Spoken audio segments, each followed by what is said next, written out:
Boa noite a todos, meus amigos e irmãos que estão nas suas casas. Que a paz do Senhor esteja reinando sobre o seu coração, esteja reinando sobre a sua casa. Me sinto honrado mais uma vez estar pregando a palavra de Deus aqui na igreja. É bom que estou conhecendo alguns irmãos e agradeço ao pastor Jean pela oportunidade. Pastor Jean, que tem tido um carinho muito gratificante com a nossa família. Eu ainda falei isso aqui pelo domingo, né? Agradecer a Deus por tudo e agradecer pelas orações dos irmãos. Queridos, nós estamos vivendo um tempo onde a pregação do Evangelho ela tem se tornado o combustível fundamental para as nossas vidas, né? Nós temos aí sobrevivido, graças a Deus, pela pregação do Evangelho. Sempre algumas pessoas estão pregando para você de uma forma direta, de uma forma indireta, e isso tem sido bênção para nossa, literalmente para nossa sobrevivência. Quero dizer para você que Deus tem uma palavra de renovo para você, Deus tem uma palavra de transformação, e eu tenho certeza que nessa noite vai ser uma noite de reflexão, mas uma noite muito especial para mim, uma noite especial para você. Eu estou falando para pessoas em casa que neste momento também são alvos de uma renovação espiritual. É alvo não só das nossas orações, mas alvo da palavra de Deus, que é viva e eficaz, e ela corta mesmo a nossa alma, de acordo com o livro de Hebreus. Então, nessa noite eu quero fazer um pedido: deixe Deus cuidar do seu coração, para que nessa noite tudo possa correr bem e você possa ser alcançado pela palavra de Deus. Você que está na sua casa, eu gostaria que você pegasse a sua Bíblia, por gentileza, e abrisse comigo no livro do Êxodo. Livro do Êxodo, segundo livro da Bíblia, capítulo de número 14. Ou você pode pegar aí a sua Bíblia, o seu iPod, o seu iPad ou o seu iPin. Se você tiver, pegue e vamos ler juntos a palavra do Senhor. Êxodo capítulo de número 14, verso de número 10. Estaremos lendo 4 versículos, versículo 10 ao 14. A Bíblia diz assim, Êxodo capítulo 14, versículo de número 10. E chegando o Faraó, os filhos de Israel levantaram os olhos, e eis que os egípcios vinham atrás deles, e temeram muito. Então os filhos de Israel clamaram ao Senhor. Versículo de número 11. Disseram-lhe a Moisés: será por não haver sepulcros no Egito que nos tiraste de lá para que morramos nesse deserto? Por que nos trataste assim, fazendo-nos sair do Egito? Não é isso o que te dissemos no Egito? Deixa-nos para que sirvamos os egípcios? Pois melhor nos fora servir os egípcios do que morrermos no deserto. Versículo 13. Moisés, porém, respondeu ao povo: não temais, aquietai-vos e vede o livramento do Senhor que hoje vos fará. Porque os egípcios que hoje vedes, nunca mais os tornareis a ver. Versículo 14 e último. O Senhor pelejará por vós, e vós vos calareis. Somente até aqui.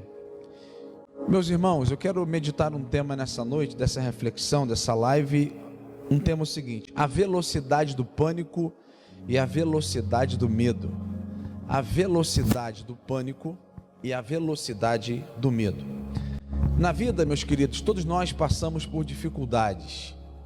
Na vida, todos nós passamos por momentos difíceis, momentos fáceis, momentos alegres, momentos aonde, se você colocar na balança, tanto os momentos felizes quanto os momentos tristes, e isso muitas vezes abala o nosso psicológico, muitas vezes abala a nossa alma, porque faz parte do nosso dia a dia, momentos tristes e momentos de desespero, esperança, falta de esperança.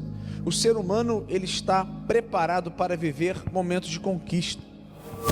O ser humano, ele está preparado para viver tempos de alegria. O ser humano, ele está preparado para viver então situações de normalidade que não possam fugir até mesmo do nosso controle.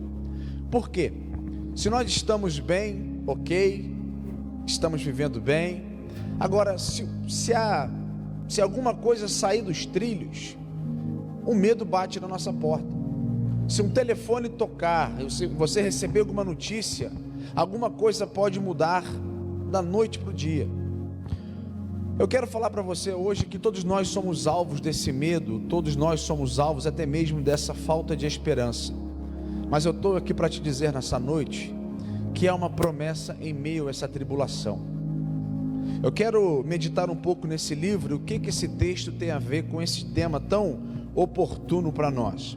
O livro pelo qual nós estamos meditando aqui é um livro atribuído pelo Moisés, é de autoria de Moisés. O livro do Êxodo, então, é um livro que relata mais milagres do que qualquer outro livro do Antigo Testamento. É um livro muito especial, um livro muito cheio de histórias fascinantes, de poderes sobrenaturais. E o livro do Êxodo, então, é um livro cheio de mistérios, é um livro cheio de conquistas. Todos nós sabemos, quando falamos em Israel, lembramos de Moisés, Mar Vermelho, Faraó. Você se projeta logo porque essa história, ela marca no nosso coração. A palavra Êxodo, ela significa saída. O que é isso, pastor? Ou seja, é o livro então que traz essa história de Moisés libertando o povo, saindo com o povo do Egito. Agora, a Bíblia diz que no momento o povo de Israel, ele consegue então essa tão esperada libertação, tão sonhada, tão prometida pelos patriarcas Abraão, Isaque e Jacó. Eu quero dizer para você que a história, ela é muito antiga. A história, ela começa aproximadamente em 1491 anos antes de Cristo. Olha que cenário o livro de Êxodo se encontra então. Nesse tempo o cenário era de humilhação. Nesse tempo o cenário era de pura escravidão. Durante 430 anos aproximadamente, o povo vivia debaixo dessa humilhação, debaixo dessa base de escravo. Bom, Êxodo capítulo de número 2, Moisés nasce debaixo desse contexto, debaixo dessa escravidão, debaixo dessa humilhação realizada por Faraó. Êxodo capítulo 7, versículo 14, Deus fala com Moisés através da sarça ardente, você conhece a história.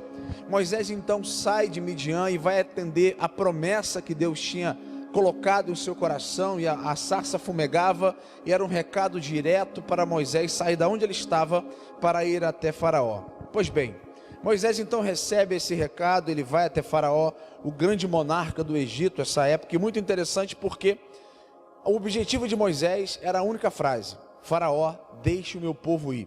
E você conhece a história, só que a Bíblia diz que o coração de Faraó ficou endurecido, e por muito tempo, com isso então vieram as 10 pragas.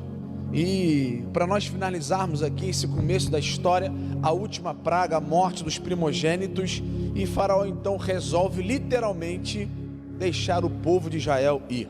Bom, Êxodo capítulo 3 e capítulo 14, Deus leva o povo para a entrada do Mar Vermelho, pelo qual nós lemos aqui. A grande perseguição então começa. O povo nesse momento aqui estava de frente para o Mar Vermelho, um lugar aparentemente, veja bem você que está em casa, sem saída. Eles estavam num beco literalmente sem saída. Moisés sai aproximadamente com 2.710.000 almas, de acordo com Flávio Joséfo. Ele vai em direção ao Mar Vermelho, e uma pergunta que nos remete para esse tempo: o que o povo de Israel iria fazer nesse momento? Num beco sem saída. Por quê? A Bíblia diz que eles acampam no lugar onde só tinha areia e o mar. Eles não poderiam voltar. Eles estavam então acampados, mas de repente, quando eles olham para trás, eles tomam um susto. Por quê? Faraó e seu exército estava vindo de uma forma muito feroz para pegar o povo escolhido. O povo então sente a velocidade do medo. O povo então sente a velocidade do pânico, porque estava próximo. O medo e o pânico estava próximo. Eles estavam se aproximando. Agora, é sobre isso que eu gostaria de meditar com você nessa noite, você que está em casa. Por quê, queridos? Porque nós passamos por momentos assim também. A velocidade do medo e a velocidade do pânico bate na nossa porta. Porque nós passamos por momentos de dificuldades e às vezes nós ficamos num beco sem saída, literalmente. Todos nós passamos pelo processo de falta de esperança. Todos nós passamos pelo processo de desespero. E o povo de Israel aqui nesse contexto não foi diferente. Eles estavam passando literalmente por um vale. Nós passamos também pelo vale. Ou seja, quando o medo e o pânico eles estão vindo em nossa direção, nós temos que ter um equilíbrio e atitudes normais e equilibradas e estruturadas para poder sair disso. Porque muitas vezes nós criamos um muro na nossa frente, e esse muro às vezes é um muro gigante pelo qual nós não estamos vendo solução. E a Bíblia diz que o povo de Israel estava num beco sem saída. Agora você consegue imaginar comigo? O povo acampado, quase 2.700.000 pessoas acampado em frente ao mar. Quando eles olham para trás, eles não acreditam, porque mais uma vez Faraó quer lutar com Deus. Mais uma vez Faraó quer brigar com Deus. E o texto pelo qual nós estamos meditando nessa noite é um texto que para muitos não existe a possibilidade de vitória. É um texto que para muitos não existe essa possibilidade de conquista. Por quê? Eles estavam num beco sem saída. Ao sair do Egito, o povo de Israel aqui tinha duas opções. Primeiro, ou ele voltava para a escravidão, ou ele olhava para frente e marchava em direção à terra prometida. Mas para que isso acontecesse, eles tinham que encarar literalmente o Mar Vermelho. Agora, quem poderia imaginar que o Mar Vermelho poderia abrir, irmão? Ninguém. Porque o cenário era de pânico, o cenário era de medo. A velocidade de Faraó, que eles viram, a história diz que Faraó então ele tem essa percepção que o povo não poderia ir para mais lugar nenhum. Faraó então dá uma ordem para os oficiais egípcios e seus nobres para avançar na busca. Então eles começaram a ir mais rápido. Olha que cenário. Agora, as pessoas que estavam ali no meio do povo estavam com medo. As pessoas que estavam ali estavam desesperadas. Filhos agarrados aos seus pais, os pais tentando proteger os seus filhos.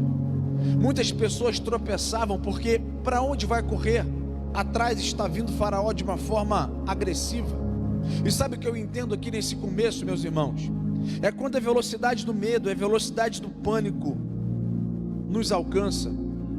O que nós vamos fazer nesse momento? Para onde nós olhamos? E a pergunta é: o que eu vou fazer diante de uma situação dessa? O que o povo de Israel poderia fazer diante do medo?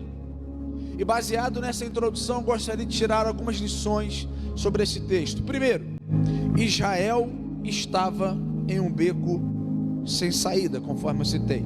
Êxodo capítulo de número 14, verso 2, diz assim: fala aos filhos de Israel que volte e que se acampe diante de Pi-Airote, entre Migdol e o mar, diante de Baal-Zephon.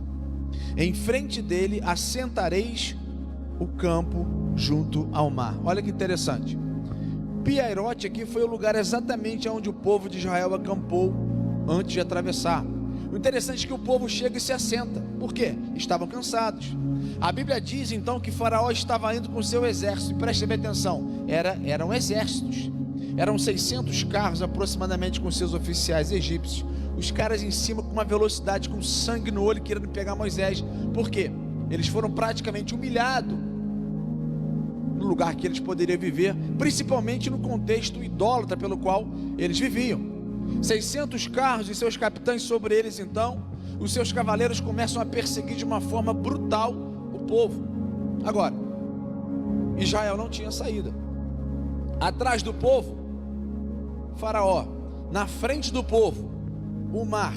Lado esquerdo, lado direito, apenas água, apenas montanhas.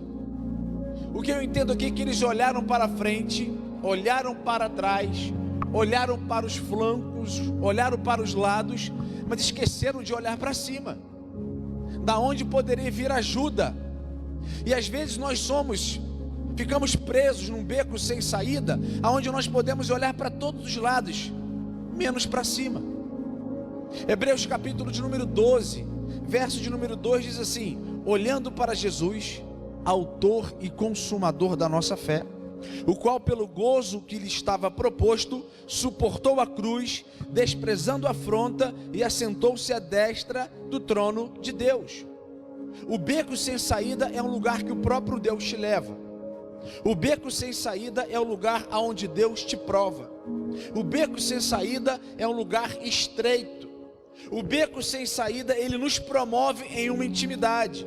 O beco sem saída, ele nos promove a um nível de intimidade acima do comum. Você tem que entender que está em casa, nessa pequena reflexão, é que todas as circunstâncias da nossa vida de aperto, todas as circunstâncias aonde ficamos aparentemente no beco sem saída, o Senhor não quer que você olhe para frente, o Senhor não quer que você olhe para trás, o Senhor não quer que você olhe para a direita nem para a esquerda, o Senhor quer que você olhe para cima. O Senhor quer que você olhe para cima, porque é de lá que vai vir o seu socorro. O beco sem saída é um lugar onde Deus nos ajuda. O beco sem saída é o lugar onde Deus anuncia, sabe o que? A ruína dos inimigos, a morte do exército inimigo. Aquele exército que está tentando te pegar é no mesmo beco sem saída. Se você olhar para cima, todas as lutas espirituais vão cair em nome de Jesus. E olha que interessante aqui, beco significa, sabe o que? Lugar estreito. Eles estavam num lugar, apesar de abrigar aproximadamente 2.710.000 almas, eles estavam ali, ó, presos, sem poder ir para lugar nenhum. Beco significa situação de embaraço, uma situação que aparentemente possa ser impossível de resolver, a situação de dificuldade, e o povo estava passando por isso. Sabe o que o povo de Israel começou a fazer agora? O povo começou a reclamar, o povo começou a cobrar, o povo começou a murmurar. Contra quem? Contra Moisés, mas no fundo era contra Deus. Por quê? As situações de beco e saída, nós temos essas três palavras: ou murmuramos, ou cobramos, ou reclamamos.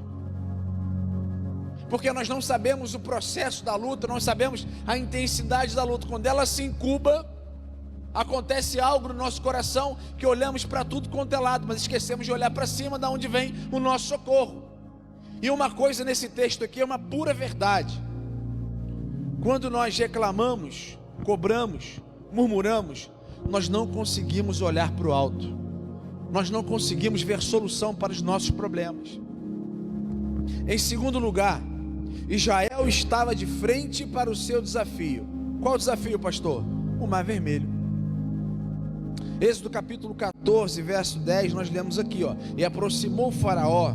Esse aproximou aqui no hebraico é andar muito rápido. Você tem noção do que você está num beco sem saída, olhar para um lado, olhar para o outro, não ver solução, e ver faraó sagaz, feroz, querendo pegar o povo? E ele continua dizendo: levantaram os seus olhos, e eis que os egípcios vinham atrás deles, e temeram muito. Olha só que interessante. Então os filhos de Israel clamaram ao Senhor. Era um momento de decisão, meu irmão. Aqui era um momento de atitude, era um momento de fé, literalmente. Faraó viu aqueles homens, viu que eles não tinham para onde ir, acelera a perseguição. Eu fico pensando, pastor Jean, que o povo hebreu olhava para Moisés e olhava para Faraó, olhava para Moisés e olhava para aquela conta, aquele processo tinha que cair na conta de alguém. E a história diz que Moisés então era cobrado por tudo, e o povo reclamando: Moisés, enquanto eu estava no Egito, Moisés, lá eu tinha uma cova para ser enterrado, eu tinha alho, poró para comer, eu tinha pepino, eu tinha melão que dava às beiras do rio Nilo. Agora, Moisés, eu não tenho nada. E a culpa é de quem? Em outras palavras, você se vira, Moisés. Talvez você se encontre num beco sem saída. O que vai determinar você sair é a sua atitude. O que vai determinar é a sua fé. O que vai determinar nesse processo aqui é a posição que você vai tomar. E eu quero convidar a você em casa, em todos os momentos da sua vida, lembre dessa palavra com muita humildade, simplicidade e muito carinho. Há de convir que nós vamos passar por esses becos da vida, sim, passamos por esses becos sem saídas. E a única coisa que nos resta é olhar para o autor e consumador da fé. Mas o que vai fazer a diferença é a minha posição e a sua posição. Da mesma forma que o povo hebreu questionou a Deus, nós questionamos a Deus também quando somos levados para o beco sem saída. Nós questionamos a Deus quando passamos por algum processo financeiro. Nós questionamos o Deus por um término de namoro, por um término de casamento. Mas eu convido a você a olhar para cima. Esse é o objetivo. O povo hebreu conhecia o poder de Faraó, gente. 430 anos. Até mesmo antes de Faraó, existia um rei sanguinário que era chamado Amoses, que o camarada era esquisito, ele humilhava muito mais o povo, que a história diz, do que o Faraó. Eles já vinham nesse contexto de humilhação. O povo sabia do potencial de Faraó, não era um bobo. Agora, sabe o que tem acontecido com o povo de Deus às vezes? Nós ficamos impressionados com os feitos de Faraó. Nós ficamos impressionados com aquilo que Faraó pode fazer e esquecemos daquilo que Deus pode fazer. E olha que interessante aqui, a figura de Faraó, ela representa o diabo. Por quê? Faraó humilhava, Faraó aprisionava e Faraó escravizava. É a figura do diabo na vida de muitas pessoas. Acusa, aprisiona, escraviza. E você não deve ficar intimidado com Faraó. E uma coisa que me chama a atenção nesse texto, pastor Jean, é que no final que eles falam assim, e aproximou Faraó, eles viram que Faraó estava chegando muito perto, até então estava reclamando. De repente, parece que eles batem o pé no chão, viu que a situação estava apertando, e eles começam a buscar a Deus de uma forma intensa agora. E eles temeram muito, ou seja, ficaram com muito medo. Então os filhos de Israel clamaram ao Senhor, porque a chapa estava esquentando. O que eu acho interessante aqui, é que eles param de murmurar por um momento, e começa a buscar a Deus num nível de intensidade muito grande. E Moisés então liderando esse povo. Quando eles perceberam que Faraó estava muito perto, aí o brado começou. E aqui eu quero dizer algo para você. Nós somos muito parecidos com esse povo. Tá tudo bem, ok, esquecemos de Deus. Trabalho tá bem, esquecemos de Deus. Namoro tá bem, esquecemos de Deus. O relacionamento está bem, vida financeira também, na igreja está tudo bem, esquecemos de Deus. Nós só vamos buscar a Deus quando estamos num beco sem saída e quando na verdade nós esquecemos de Deus e Deus olha para você e fala: ei, peraí, não é muito bem por aí, não é porque está tudo bem que você pode esquecer de mim, não. O objetivo dessa palavra para você que está em casa é que você deve buscar a Deus em todos os momentos da sua vida. Está lá embaixo, adore. Está lá em cima, adore. Está ganhando bem, adore. Está ganhando mal, adore. Está passando por dificuldade, adore. Por quê? É o momento que você tem de clamar. E a gente vê muitas coisas contrárias, porque as lutas, tem pessoas que estão muito bem no casamento, ok, passou uma luta no casamento, passou um vento no casamento, começa a subir monte, começa a pedir a Deus, mas por que não fez isso antes? Os desafios, eles só aumentam na minha e na sua vida. Israel estava num caminho estreito, num lugar estreito, mas com um mega desafio. O povo de Israel, nesse momento, pararam de reclamar e começaram a buscar a Deus então nessa emergência. O povo começou a buscar na emergência. Por quê? Existem pessoas, irmãos, que pensam que Deus é igual aquela lâmpada do Aladim, esfrega a lâmpada assim, ó, automaticamente, Senhor, eis-me aqui, meu servo. E que usam Deus para tudo quanto é lado. As pessoas até então estavam usando Deus em Israel. As pessoas então olhavam para Moisés, Deus já tinha se manifestado de várias formas, e o povo então ficou olhando para cima, esperando algo agora, e eles pararam de reclamar, e na verdade começaram a buscar, mas uma busca intensa agora. Israel estava então nessa urgência, nessa emergência. E terceiro e último lugar, Israel então olha para cima agora, depois que clamaram, olharam para cima. Moisés então é usado de uma forma tremenda, você conhece a história. Êxodo capítulo 14, versículo 21 e 22 diz assim: então Moisés estendeu a sua mão sobre o mar, que a maioria das pessoas acham que foi Moisés que abriu o mar claro com seu cajado, mas se você ler o texto você vai ver que foram as narinas de Deus. Deus, como se fosse dar uma... Moisés toca e as paredes se abrem. E ele continua dizendo: então Moisés estendeu a sua mão sobre o mar, e o Senhor fez retirar o mar por um forte vento oriental de toda aquela noite. Veja bem, a noite toda esse vento. Por quê? Não era só 15 pessoas para atravessar. Você tem noção que no meio do povo existiam pessoas mancos, existiam pessoas doentes. Deus esperou todo mundo passar para depois fechar. Olha que coisa fantástica. Deus esperou o mais fraco passar. E ele continua dizendo: e o mar tornou-se seco, e as águas foram partidas. E os filhos de Israel entraram pelo meio do mar seco. Isso que é tremendo. Existem biofísicos aí que estão tentando provar pela teoria de Lembridge que vento que bate, e aquele vento então cria um buraco. Só que você é muito pobre nessa dimensão que foi isso aqui, muito pobre. Aceitamos a ciência, mas quando eu deparo que uma noite toda ventou forte, e esse vento bate no meio do mar e abre uma coisa sobrenatural, um momento tão esperado então estava acontecendo. Irmão, vai estar lá para você ver essa cena.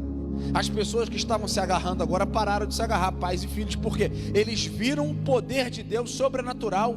Eles viram o poder, o resultado que veio imediato depois de um clamor. E eu estou aqui para te dizer uma coisa, meu irmão: você não tem noção do poder que há nas suas palavras. Quando você clama, quando você busca a Deus, Deus pode fazer na hora, Deus pode fazer em semanas, Deus pode fazer em meses, Deus pode fazer em anos, e Deus não pode fazer nada, que Ele continua sendo Deus. O povo de Israel, ele observa esse fato sobrenatural. O povo estava olhando o mar agora, por quê? A travessia do mar, veja bem, a travessia do Mar Vermelho é um momento de determinação, de tomar decisão. Aquele povo poderia voltar para o Egito, mas não, resolveram marchar. Por quê? Existem situações na minha e na sua vida que o mar está aberto, você vai passando no meio do mar, que se você olhar para trás, Faraó vai te intimidar. E se você ficar parado com os feitos, Faraó vai te intimidar. E se você ficar parado, a água vai te engolir. A ordem para você que está na sua casa é: ei, marche, continue marchando, olhe para frente, não deixe Satanás intimidar a sua vida, a sua casa. Pai, mãe, continue marchando. Ei, os ventos da vida podem soprar? Pode, mas o mar está aberto, é só passar. Passa. A travessia do Mar Vermelho foi um momento de persistência, foi um momento de ação, foi um momento de dependência.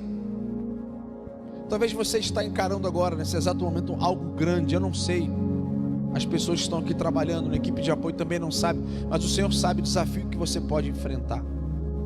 O Senhor sabe o desafio que você pode estar nas suas mãos agora. A ordem é: não olhe para trás, continue marchando, e Deus vai te dar essa vitória, Deus vai te dar essa coragem. Não pare de marchar, você não pode olhar para trás. O que acontece é que muitos adolescentes e jovens das nossas igrejas, o mar está aberto, mas ele para no meio do mar e sente saudade do Egito, sente saudade lá de trás. A vida está parada, mas ele quer voltar. Está tudo parado, mas ele quer voltar. A ordem é marcha. O Senhor tem coisas magníficas para fazer na sua vida, pai, na sua vida, mãe, na sua vida, família que está nos assistindo nessa noite. O Senhor tem algo novo para você. Olhe para frente, caminhe e não volte. Você pode até ficar, conforme eu falei, impressionado com o Faraó, mas o Senhor tem muito mais para você. O Senhor tem muito mais para você. Deus me trouxe aqui nessa noite, eu quero encerrar aqui para falar para você: não pare de marchar. Não pare. Não pare de marchar, continue marchando. Ainda que você se encontre num beco sem saída, ei, Deus vai entrar com provisão na sua vida no momento certo. Porque foi assim na minha família. No momento que nós precisávamos, pedimos socorro, olhamos para o lado, minha esposa está aqui, sabe, olhamos para o lado e não tinha solução. Quando clamamos a Deus, o socorro veio. E Deus usa pessoas, irmão, para te socorrer. Deus usa pessoas. Agora eu tenho algo para te dizer: no tempo certo, Deus vai vir em seu favor.